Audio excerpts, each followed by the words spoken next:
Hello hi everyone. आप सभी लोग कैसे हैं? आपका स्वागत है आपके YouTube channel study with India में बाय के किशन। तो मैं उम्मीद करता हूँ कि आप सभी लोग अच्छे होंगे और नेक्स्ट क्लास का आप सभी लोगों ने अच्छे से अध्ययन किया होगा। तो आज हम लद्दाख पर ही अगली क्लास लेकर आए हैं। तो मैं बच्चों आपसे कहूँगा कि आप ज़्यादा से ज़्यादा इस वीडियो को शेयर करें और सब्सक्राइब करें और लाइक करें। तो लद्दाख पर ही हमारी अगली क्लास है। तो आइए हम सब इस वीडियो को शुरुआत करते हैं। उससे पहले आप इस चैनल के माध्यम से ज़्यादा से ज़्यादा इस बच्चे ऑनलाइन क्लास चल रही है, आप लोग जुड़ जाइए और अपने दोस्तों को भी बोलिए। तो इसी के साथ ही हम अपनी वीडियो को शुरुआत करते हैं। मीर सैयद अली को लद्दाख में इस्लाम का संस्थापक माना जाता है। जैसा कि हम नेक्स्ट इससे पिछली वीडियो में बता चुके हैं कि लद्दाख में इस्लाम में कन्वर्टेड होने वाले ये पहले व्यक्ति हैं, मीर सैयद अली।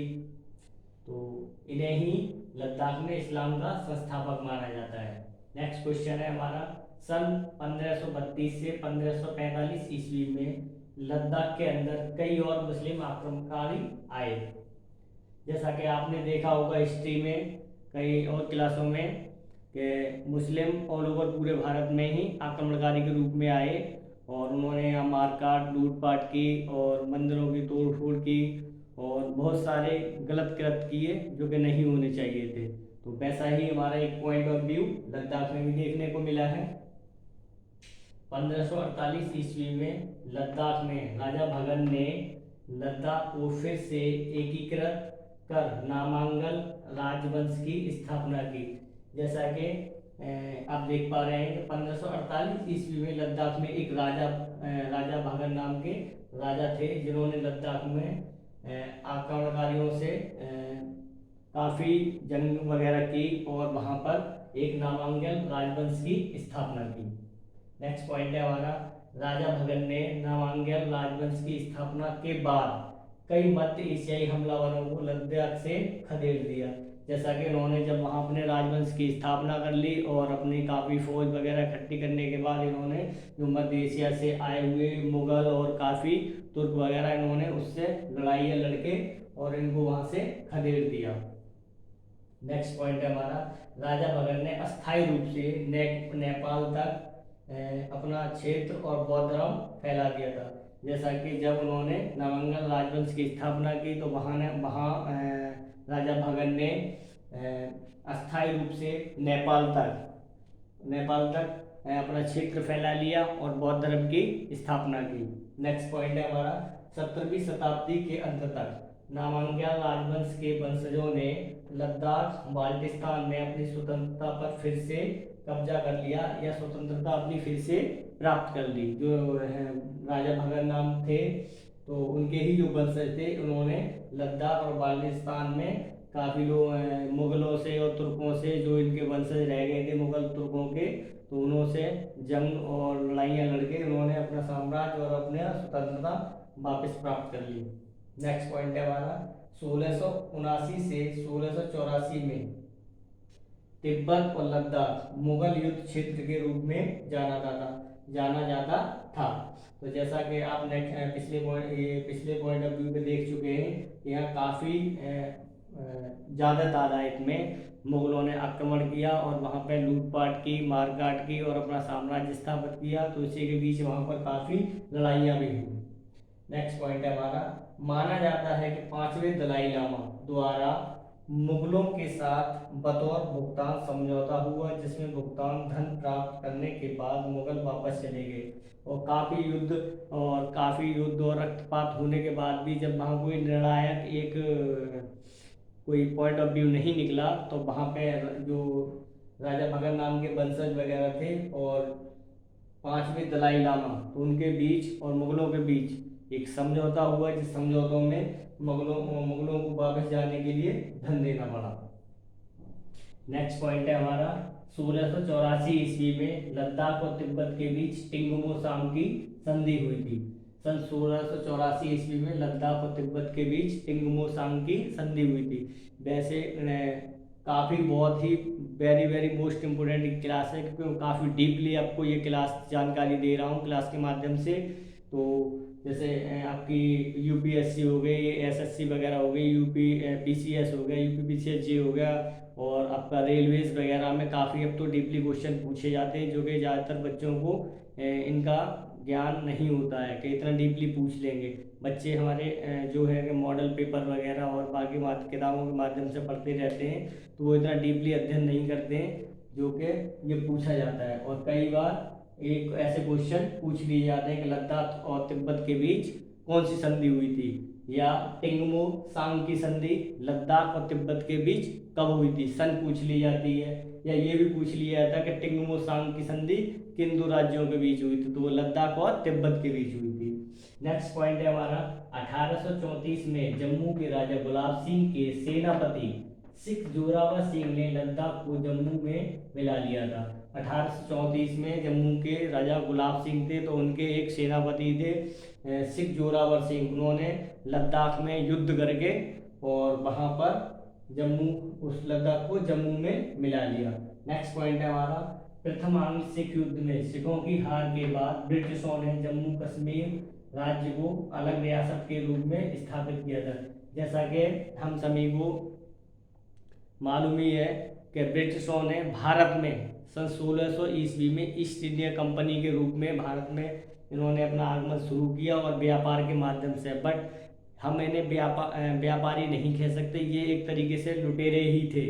जैसे कि मुगल और तुर्क आए, और ये भी कह सकते ये तीसरे लुटेरे थे जिन्होंने भारत में रक्तपात और काफ़ी कुछ लूटपाट किया, और यही पॉइंट ऑफ व्यू यहाँ पर दिखाया गया है। तो जब प्रथम आंग्ल सिख युद्ध हुआ था, तो जिसमें ब्रिटिश और सिखों में जो जंग हुई थी, तो जिसमें सिखों की हार हुई, और हार होने के बाद ब्रिटिशों ने जम्मू कश्मीर को अलग राज्य के रूप में मान्यता दी।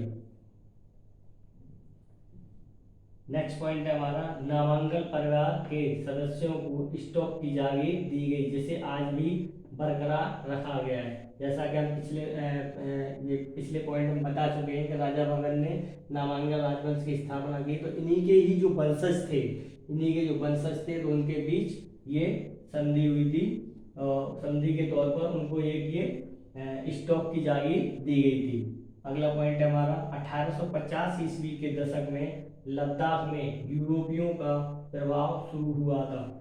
तो वैसे तो अंग्रेज हमारे भारत में आते रहे और जाते रहे, और 1850 ईस्वी के आते आते 1900 तक ब्रिटिशों ने भारत में काफ़ी रूप से अपनी जड़ें मजबूत कर ली थी। उन्होंने काफ़ी राज्यों को विलय संधि के माध्यम से ब्रिटिश साम्राज्य में मिला लिया, और कुछ राज्य ऐसे भी थे जो स्वतंत्र थे।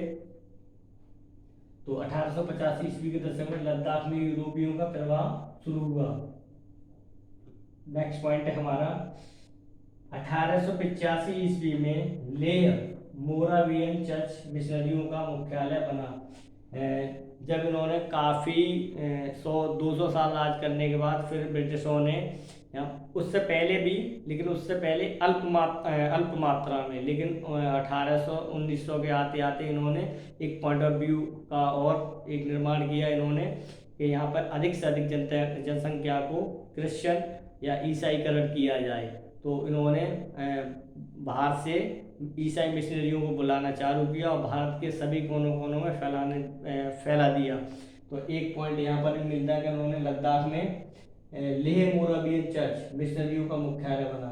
तो 1885 में इन्होंने मोरावियन नाम का चर्च का निर्माण किया और वहाँ पर ईसाई मिशनरी जो आए थे उनका मुख्यालय बना दिया। नेक्स्ट पॉइंट है हमारा 1934 में लद्दाख में प्रजा सभा नामक विधानसभा की स्थापना हुई थी। तो 1900 के लास्ट तक और 1900 के 34 से 35 तक ब्रिटिशों ने अपना ब्रिटिश रूल के तहत भारत में साम्राज्य स्थापित किया और कानून व्यवस्था स्थापित की। उसी के माध्यम से भारत में अपनी शासन चलाया। तो उसी के माध्यम से जब लद्दाख में प्रजा सभा नामक विधानसभा की स्थापना हुई, उसमें नेक्स्ट पॉइंट है जिसमें लद्दाख को विधानसभा में 2 सीट मिली थी। नेक्स्ट पॉइंट है हमारा 1947 में भारत के विभाजन के बाद डोगरा शासक महाराजा हरि सिंह ने भारत या पाकिस्तान से स्वतंत्र रहने का विकल्प चुना। जब पाकिस्तान ने संविधान सभा में अपनी अलग देश की मांग की, तो ब्रिटिशों ने इसे मान लिया और ब्रिटिशों ने भारत और पाकिस्तान नामक दो अलग अलग राज्य या देश कह सकते हैं उनका विघटन कर दिया इसी आधार पर। और ब्रिटिशों ने यहाँ पर एक बहुत बड़ा कूटनीति, हम कह सकते हैं कूटनीति, अब हमारे लिए एक कांटे की तरह बो गए हैं जिन्हें हम आज भी झेल रहे हैं। कि पाकिस्तान का जो विभाजन हुआ, वो विभाजन तो हुआ मुस्लिमीकरण के रूप में, मतलब मुस्लिम जनसंख्या के लिए अलग देश बनाया जाए, बट ऐसा देश तो बन गया लेकिन ऐसा नहीं हुआ कि सभी मुस्लिम वहाँ चले जाते हैं, ऐसा नहीं हुआ क्योंकि उन्होंने यहाँ पर ऐसे कांटे या कूटनीति चल दी थी। ऐसा ही एक पॉइंट ऑफ व्यू इसमें मिलता है कि उन्होंने जो हमारे यहाँ राजा रजवाड़े थे, तो जो उनके राजपाट थे, तो उन्होंने उनसे संधि के माध्यम से कहा कि आप जो पाकिस्तान जाना चाहते हैं वो पाकिस्तान जाएं, जो भारत के साथ हैं वो भारत के साथ जाएं, और जो अलग अपनी रियासत बनाना चाहते हैं वो अलग अपनी रियासत बना सकते हैं। तो यहाँ पर ऐसा ही विकल्प जम्मू के महाराजा हरी सिंह ने चुना वो। बट 1947 तक, 1947 के आगे की कहानी मैं आपको नेक्स्ट वीडियो में बताऊंगा, और बहुत ही मोस्ट इम्पोर्टेंट वीडियो होने वाली है कल का टॉपिक।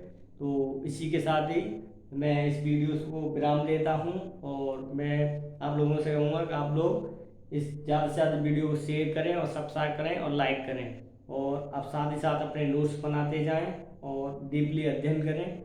तो इसी के साथ ही मैं आपसे विदा लेता हूँ। जय हिंद, जय भारत।